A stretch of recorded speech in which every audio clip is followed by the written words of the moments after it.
Prime Minister na wa ahum lang ngangi bado Honorable Prime Minister na amut ngangi dia bagi propaganda do na mathak tan nalaga sakakanda akhoi ngasi manghaurisine ada kari mai puraga no koina Prime Minister no sato se honorable members kari mai puraga no aina sat pado kari ka ai mai se kamai thanong do yong ki yong ai mai se si minister ma ina sali ba ina si minister ki kan club ta niti ayo ki da sali do ai kamai phamung ba ge me ang ta khan biyo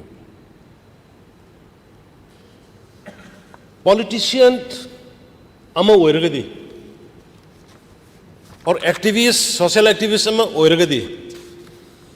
samaj ki phanana ba thabak tawbudu da importance ni ngang budu nate ngang lauba aduna nate thabak oina wonthok pudu buni real change game changer thaba ama tawge ha thabak tawba ngamdari ngang ke dawni sahi kunthra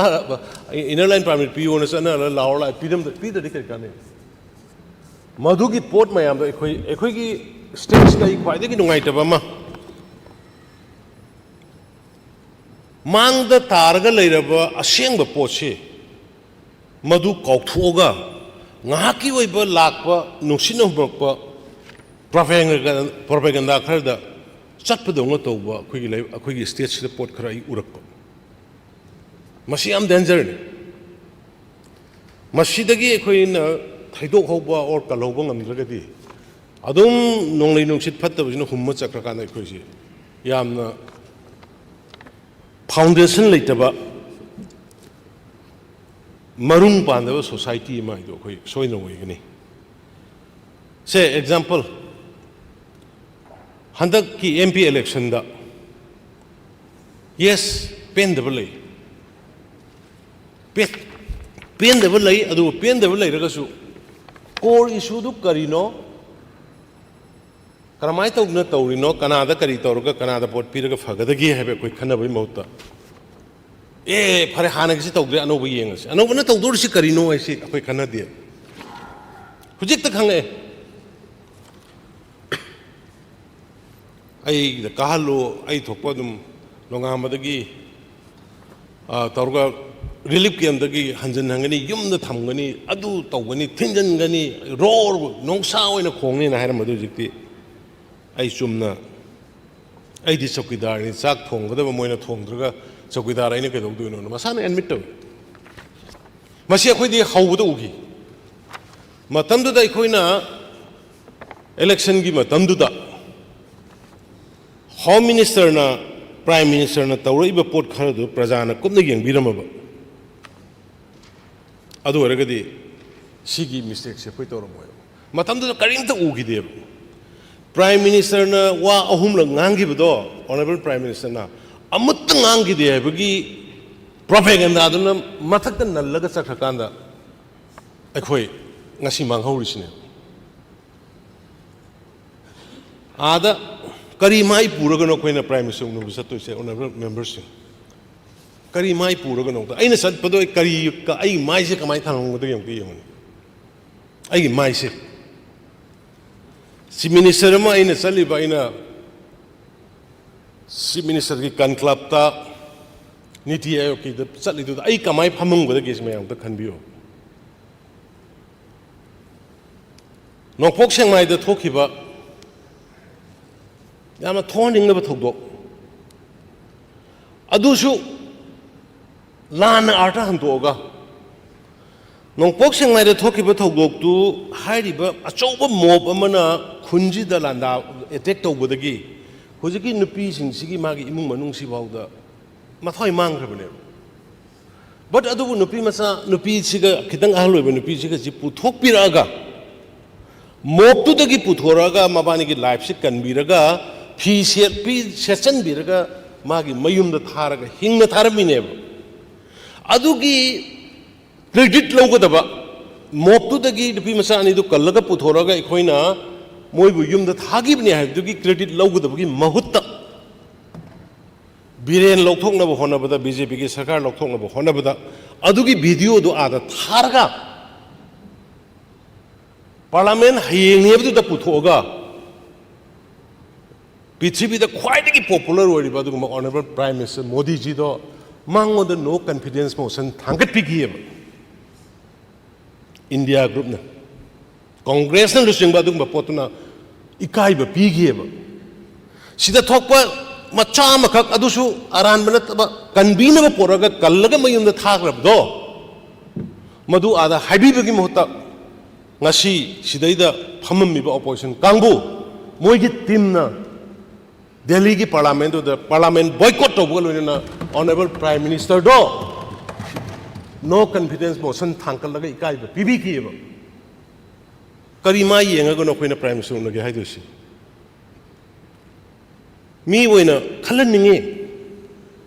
tap changai phuruga tap changai hat gi honan koi tan tan na halaga kondang da mu na ge kana ya do moi shu mini ne Aku ingat tu mira. Debate orang se,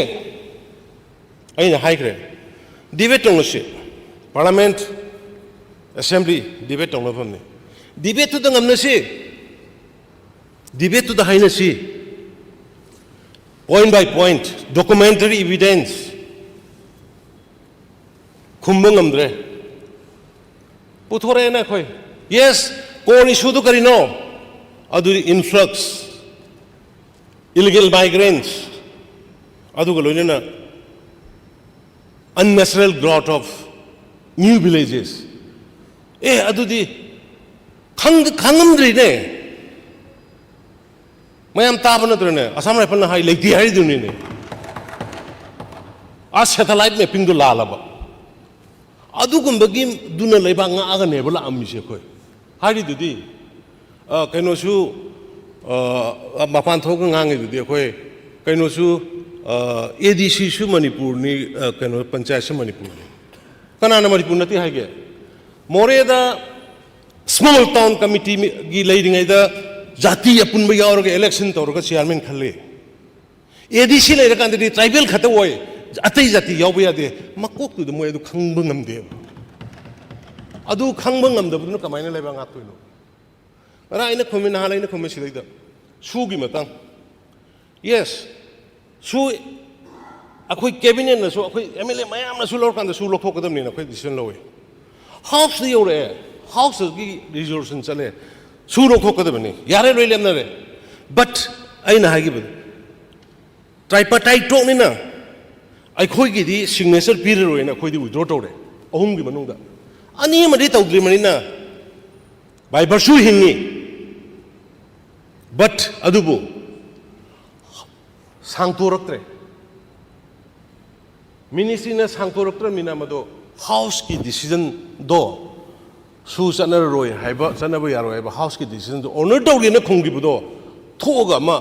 hingi haini na ama kano house ki honor do re ada sangturaktre mina du muthalaga adu haidraga hingi na ki law namme mayam prasasi da isau cha gal Adai Amaduna MLA kano member Amaduna kainumana do house do haibiaba Bangladesh ki matok tani kari haina mai what do you want Bangladesh ki di United States ki America ki kano MP de boine mogi base area ma airport base ma pi de boine ba masi hasina lo thoroi se America ki influence torga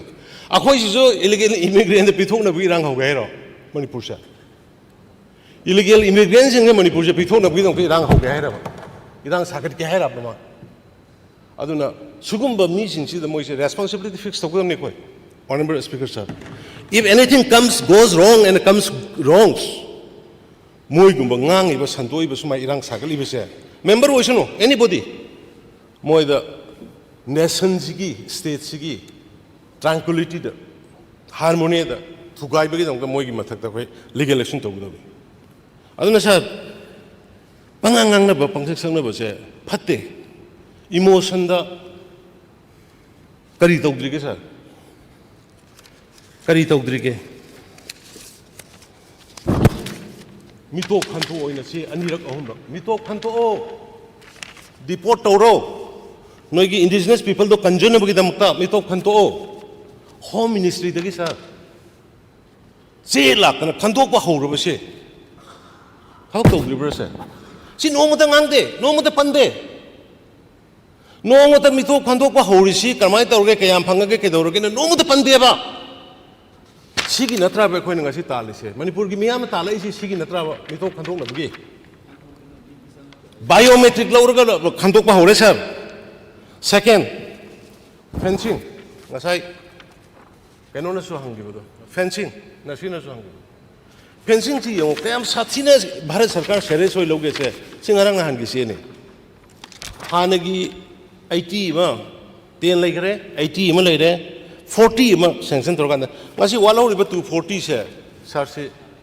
ai sa gi photang da pije 240 se thu na tor kan ma si loina manipur gi area sing gi loin thu na kha ga dam ne na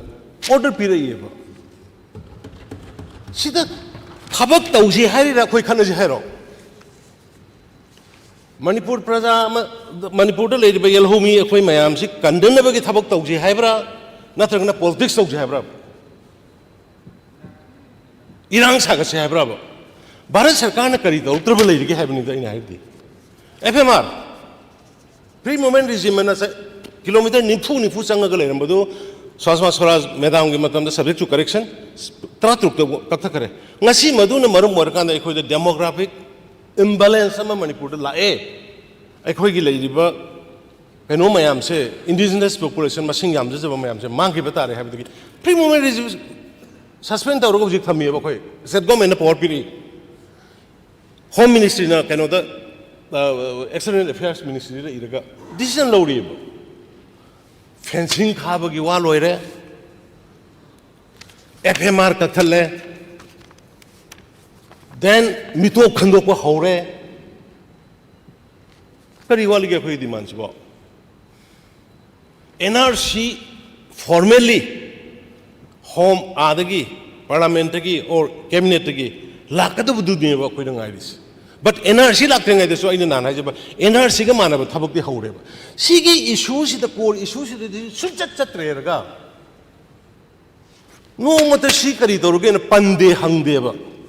sigi core issue ekhoin thabak chi Bharatiya Janata Party amadi NDA gi alliance na Manipur gi yamna tangai phadaba pot mayamna taliba demand mitok khandok pa hore foreigner act ki makhada Indian foreigner act ki makhada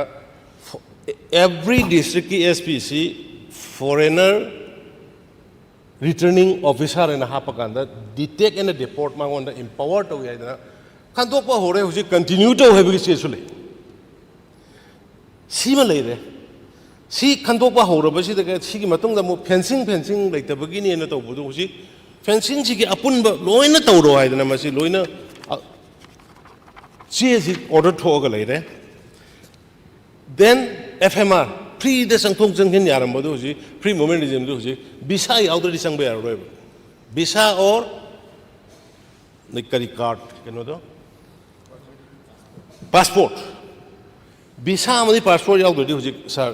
si tor mutung sangthong janghen yaro sumai to guna ikoi kanna bu honor pu gi thabuk se ayam ba finishing touch pira ba matam sida politics to ga panganga ga santhu ga to ga le yes relief camp da leibo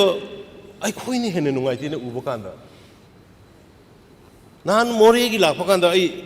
football thoning ai wa ga hangde karino but leirimi uniform leirimi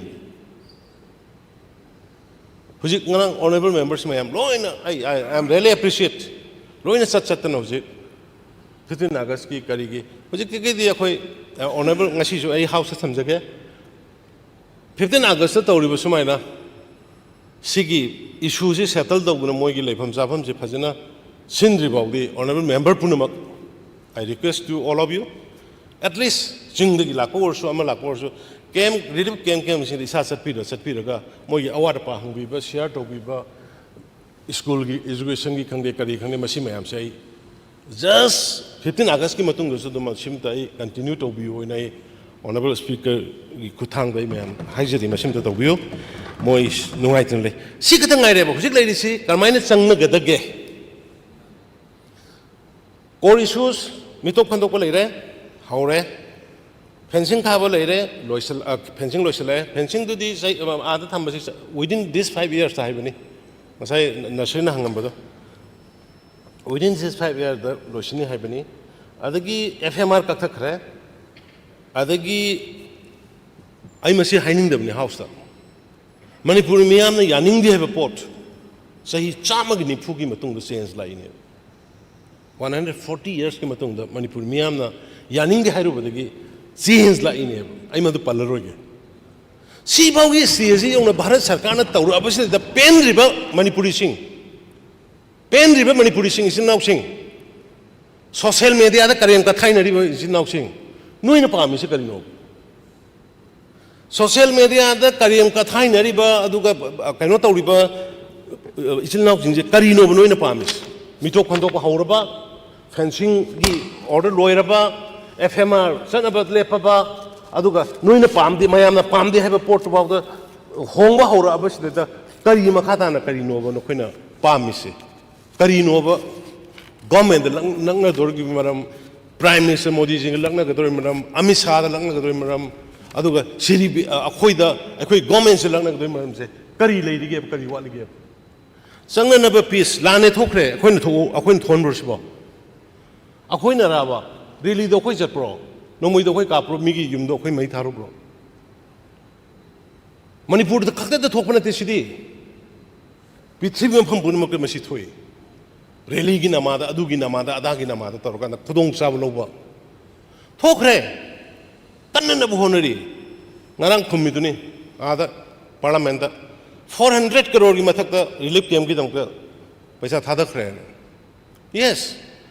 high bodu gi single coin mayam se relief camp da leiba leite lai singi lairik tamna bagi medical gi chathok chasin gi sir angam bi da koi honari hujik so koi yum sana ba school college da leiba sing che moi leibam chabam je nungai tre na koi yum separately sa je na koi hujik kari ba koi keno gi do Bishnupur gi na koi pa kari phubala da yum chani jahum sana na gi koi mafam yangore hujik ising kitang keno to gi to buni adagi langgol da hujik leiba hana gi building do koi gi PDA gi chairman koi Ramsor na torkan da PDA gi building ama koi kano gi government gi employees ing hokjena ba tawda adu gi jaga do relief PM da leiba nungai ta basi da pi se na madu gi koi sumaina moi ku comfort in the line na basa kana lening ga do no do satar ba kanguni moi gi da makta comfort in the line na ba lai lai su da wata na ba hujik se sida yauri training mayam ama moi gi kem da sala kan da koi gi fruits processing gi fish habagi kari gi kon pihandana kari tawdana angam bagai honari ngasai honorable MLA Kishan na habdo MLA leri jaga duna koi di injal laga rally chalasna gi injal laga dharna tawhunda gi tawba member khar yauri si tawbino adu sarukti ai khoi na laibak thirabi mayam da koi seba tokse moi gi dong ta laibam huji ada permanently hongba ya da yum dong leiba ya no pham semje hayo asuk phajana khoi na honari bas da pen da khara awala ba khara du gi dong ta hekta exaggerate tawra ga sarkar se kesu dog dog ngang bodu sar nungai te aduna honorable speaker sir ai nanga si kaino si da house da ina thamjaning basi house ki dignity ai honorable speaker na yam phajana maintain to bi akhoi opposition busu phajana dum mata kari dawgi dage ne aibu khumbada aibu ising tha khummamni ne adum hongi si dai da relief gi ga su gi ga adagi kamna bagi ga kamna dabagi ga security thambagi hangbada da handaki numi ne pani jai je ising tha khummamne adu ba thoga khana si ya de na tammine mi onda adu mi di loi tv urongani motion kaya no, calling attention kaya no, even house committee CMJ do moi na hairak punate sir. Leader of the house aina koi ruling ki kangbu marakta ki koi na house committee CMJ how transparently we want to do. Kang mo na house committee koi na hubuk sabni sir. Kang da budo kango kari thenari ge se na. Ado sarna ya ba pipi house committee CMJ. Sida ki kana koi kari tawni ngai lege. Aduna सारे lotion जरपदा Manipur की प्रजा मियाम house की खुथांग I appeal तौजरी अखोई negative thinking negative views अखोई थादोक्सी थोई बलान से थोनिंग न थोप नते मितो खंतोबा ड्रग थिंग खुदोंग चाव लौरगा मी फत्तब खरन तौरखिबनी पुनमक जाति पुनमक थादौगी पुनमक पाइटेगी पुनमक अदगी मार्गी पुनमक अमत याव नते हंत उबिरे सर मार्गी सिंगनाउसिंग कयाम निंथीन फजना इंग सिंगना वारी सानर कांदा मपी बुताई अखोइसे पीताई खांगनदबदगी थोखरे कोइन अखोइना तौनरिबदी असेंगबदी ड्रग्स तौरिबा अदुग मपानदगी संगागा अखोइबु ऑल सेटलर सिंगबु अखोइबु मांगननब होनरिबा कांगबुदुगी देने तौकांदा कया नुंगसी अदो होजि मोय इंजल तौरगस मोय स्टैंड लौग्रे सर हे अखोइदी गवर्नमेंट का पीस टॉक तौबनी गवर्नमेंट ने हायरक खुदी मखोइदा सिदा नते होजि थादौगिसु लाखरे थादौगी कांगबु इम्फाल दा लांगननब इनवाइट तौगे हैना खनबनी ऑनरेबल स्पीकर सर थादौगी कांगबु मोय अचौबा टीम अमा मोय कुन कुथागी मोय लांगनब लay इवन मार्गी कांगबुसु मोय इम्फाल दा लाके अइन लाओ नोई मैम हानगी अरीब ऑल सेटलर नोइदा कनामत नै खोई कनो तौब गेम लेते अखोई गिदी बेज यार मो ऑलरेडी लेग्रे 1961 61 दुगी ममांग लेबो गदे अखोई इसिन लाउसिंग हातनी अदुई मतुंग दा लाकदु दबो खोई मदु यारो कनो तौरगदा परमिट की सिस्टम तौनी हाइबनी कैसे वाई नॉट योर एनिमी हाइदना दुमाइना वारी सानर कांदा सर मार्गी इसिन लाउसिंग रेसिप्रोकेशन याम फजन तौबिरे थादौगी इसिन लाउसिंग याम कने रेसिप्रोकेशन तौबिरे अतै अतै कम्युनिटी सो आई कलेक्शन असु कंटेक्ट तौरी आई थ्रू दगिसु अतै अतै कनो सिंसु कंटेक्ट तौरी अदुना सागी खुथांग द मणिपुर की मियाम द थाजब पिजरी याम थुना स्टेट सिदा शांति हंजलंगनबा अखोइ कन होनरी ईश्वरनसु चानबिगने न खले दो मियाम की सपोर्ट दरकार ले मियाम यारिंगैदी मियामना पांबा पोसिंग दो ngasi भारत सरकार अमनि मणिपुर सरकारना अयाम थबक हौरबनिना तौरबनिना मधुगी कोर इश्यूज अयाम सिदैदा मैम एनीबॉडी आइगी द डॉक्यूमेंट्स ओइना यंगबिबे यागनी आइगोंदगी फंगबिबे यागनी हाइरबा पोसि लैरबनिना मीगी मिवा थादबिरनो राजनीति तब कांगू इमोशन सागत इरांग सागनब होनब पॉलिटिशियन निंग कायरब सही 35 कुन सरकार पाइरमगसु पेंदब कांगू की वा ताबिरगनो अदुना अखोई पीस ओइना लैननब नागागी सिलनाउ से लेबिरिबा मयाम होनरी मोइना होनबा आई एप्रिशिएट देम सर नागागी सिलनाउ सिंग ऑनरेबल एमएलए सिंग अदगे ऑनरेबल मिनिस्टर सिंग यावना मोइना चतना उनबा याबा मिसिंग उनरकांदा ए हौगिबा हौगरे अखोई मसी पीस लेगदबने अखोई मसेन अमतनी खोमतनी मोइना पांगबिरिबा हिल हेल्थ कमिटी की चेयरमैन अदगी अखोई लेरिबा मयाम पुनमक्से आई एप्रिशिएट तौई अदुगा अखोई ऑनरेबल मिनिस्टर एमएलए सिंग मागी लेवल दा फाउनरगा होनरी अदुना सर लोइसिनजरकपदा आई मणिपुर की मियाम दा सागी खुथांग दा हाउस की खुथांग दा अपील तौनिंगी प्लीज सिदा फम्मिबे अखोई कनामत लेबाक नुक्सिदबा लेबाक के अगेंस्ट लेपदो अमत यावदे अखोई लेबाक सिगी दमकता करिगुम खर तौगेना अखोई with some commitment with some conviction अखोई लेपखरबा गातनी अखोई सिदा लेरिंगसे इसागी है थादो कांदा ngasi Manipur se matam sang soiraga naraga waraga lakpa ngasa haido lesion haido agreement sign mapalak to giba since 1971 solution amo poram deba adu di phummaga dum leibane adu neba ngasi pokhaina rei meams adu nai khoi adu gumba tawroi ana Manipur gi praja imai wel adu ga civil society students mayam punamak daina appeal tokjari madu di khoi ayamba Bharat सरकार ने अखोई demand सिंग थबक पांथोक हौराबनिना थबक ओइना उलकपा हौराबनिना वा ngangbद नतबा चे थोकद नतबा थबक ओइना उटपा हौराबनिना मसिदा थाजबा थमगा मसि fulfil तौना लोइसलमसि सिबु लोइसलमदि अखोई मणिपुर की लाकदबा ngasi लेदिबा ngasi मिरोलमदि Tungi Miró fully protected लेहौरनी अदु ओइदे अखोई मयाम लोइना politics दे पोथाग्रसु यार अखोई सिखक लोइसनबा मणिपुर की मियामबु सेफ्टी थनम्बा अदुगा भारत के अपुंब सक्तम कलम्बा मणिपुर के अपुंब सक्तम कलम्बा जे अखोई खरसिगी अखोई साइड रूलिंग द लेजरिबा अखोई ꯑꯩꯈꯣꯏꯒꯤ ꯄꯥꯟꯗꯝꯅꯤ ꯑꯩꯈꯣꯏꯒꯤ ꯀꯃꯤꯠꯃꯦꯟꯅꯤ ꯑꯩꯈꯣꯏꯒꯤ ꯀꯟꯕꯤꯛꯁꯟꯅꯤ ꯑꯗꯨꯅ ꯃꯅꯤꯄꯨꯔ ꯄ꯭ꯔꯖꯥ ꯃꯌꯥꯝꯅ ꯑꯩꯈꯣꯏꯕꯨ ꯁꯄꯣꯔꯠ ꯇꯧꯕꯤꯌꯨ ꯍꯧꯈꯤꯕ ꯍꯧꯈ꯭ꯔꯦ ꯑꯣꯀꯦ ꯒꯣꯟ ꯏꯁ ꯒꯣꯟ ꯄꯥꯁ ꯏꯁ ꯄꯥꯁ ꯑꯩꯈꯣꯏ ꯃꯗꯨ ꯈꯟꯗ꯭ꯔꯦ ꯑꯗꯣ ꯍꯧꯖꯤꯛ ꯂꯥꯛꯄꯩꯁꯤꯗꯗꯤ ꯑꯩꯈꯣꯏ ꯖꯣꯏꯟꯂꯤ ꯅꯪꯒꯤ ꯐꯦꯟꯁꯤꯡꯗꯣ ꯀꯗꯥꯏ ꯌꯧꯔꯒꯦ ꯅꯪꯒꯤ FMRꯗꯣ ꯀꯗꯥꯏ ꯌꯧꯔꯒꯦ ꯅꯪꯒꯤ ꯑꯥꯗ ꯁꯤꯟꯅꯤ ꯑꯗꯨ ꯁꯤꯟꯈ꯭ꯔꯕꯣ ꯅꯠꯇ꯭ꯔꯒꯅ ꯅꯪꯒꯤ ꯀꯔꯤ ꯀꯔꯤ ꯑꯦꯅꯤ ꯑꯋꯥꯠ ꯑꯄꯥ ꯑꯩꯈꯣꯏꯒꯤ ꯄꯥꯟꯗꯝ ꯄꯣꯠ ꯑꯩꯈꯣꯏꯅ ꯇꯥꯜꯂꯤꯕ ꯑꯍꯨꯝ ꯃꯔꯤꯗꯨꯒꯤ ꯃꯅꯨꯡꯗ ꯃꯗꯨꯃꯥꯏꯅ ꯑꯩꯈꯣꯏꯗ ꯀꯣꯏꯁꯟ ꯇꯧꯕꯤꯔꯒ ꯍꯪꯕꯤꯔꯒ ꯑꯩꯈꯣꯏꯗ ꯑꯦꯗꯚꯥꯏꯁ ꯇꯧꯕꯤꯔꯒ ꯃꯅꯤꯄꯨꯔ ꯏꯃꯥ ꯂꯩꯕꯥꯛ ꯃꯅꯤꯄꯨꯔꯁꯦ ꯑꯩꯈꯣꯏ ꯀꯟꯅꯕ ꯍꯣꯠꯅꯔꯝꯁꯤ ꯍꯥꯏꯕ ꯋꯥꯐꯝ ꯈꯔꯁꯦ ꯊꯝꯃꯒ ꯁꯥꯔ ꯉꯁꯥꯏꯒꯤ ꯀꯩꯅꯣꯒꯤ ꯑꯦꯄ꯭ꯔꯣꯄ꯭ꯔꯤꯌꯦꯁꯟ ꯕꯤꯜ ꯅꯝꯕꯔ 5 ꯑꯗꯨꯒ ꯅꯝꯕꯔ 24 ꯁꯤ ꯑꯩ ꯄꯥꯁ ꯇꯧꯅꯅꯕ ꯑꯩ ꯍꯥꯎꯁꯇ ꯊꯝꯖꯔꯤ ꯊꯦꯡꯛ ꯌꯨ ꯁꯔ Honorable